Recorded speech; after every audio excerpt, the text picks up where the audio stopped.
Кәсіп бастаймын деген адамға бүгінде мүмкіндік көп.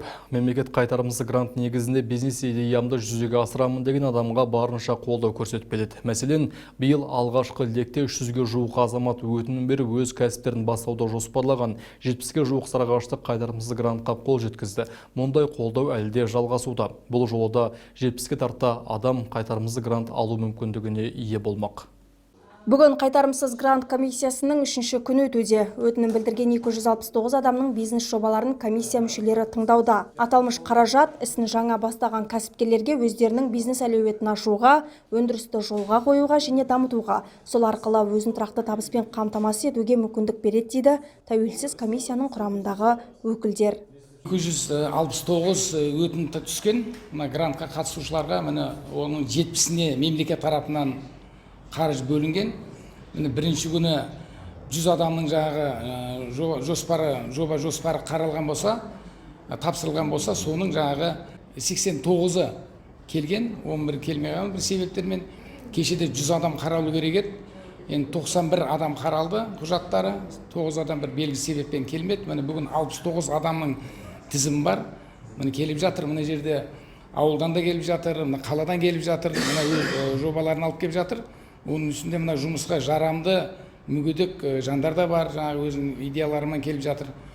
Ауыл шаруашылығы, техникалық қызмет көрсету, дәнекерлік жобаларымен келіп жатыр. Жақсы идеялар бар. Жастар әзір заманда жастарға жол көрсету керек, жәрдем беру керек дегендей. Қоғам белсенді болған үшін әділ билер атына өзі айтып тұр, қоғам бірлестік.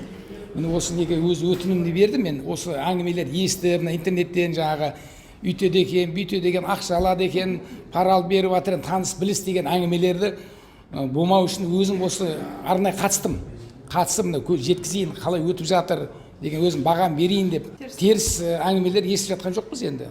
Бәрі әділ өтіп жатыр.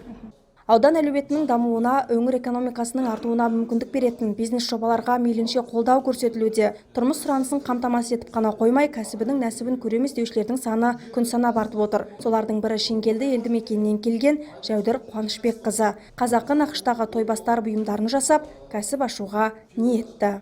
Көп балалы анамын. Осы 2024 жылғы қайтарымсыз грант иегері болғым келеді. Қазір үйде осы тойбастар қазір сұранысқа ие, осы тойбастар несін үйде істеп отырмын. Осы комиссиядан қолдау күтемін. Өзім сияқты үйде отырған көп балалы аналарға арғарай көмектесіп, жәрдем етіп, оларды да дамытып, сондай қазақтың тойбастар нелерін одан ары дамытқым келеді.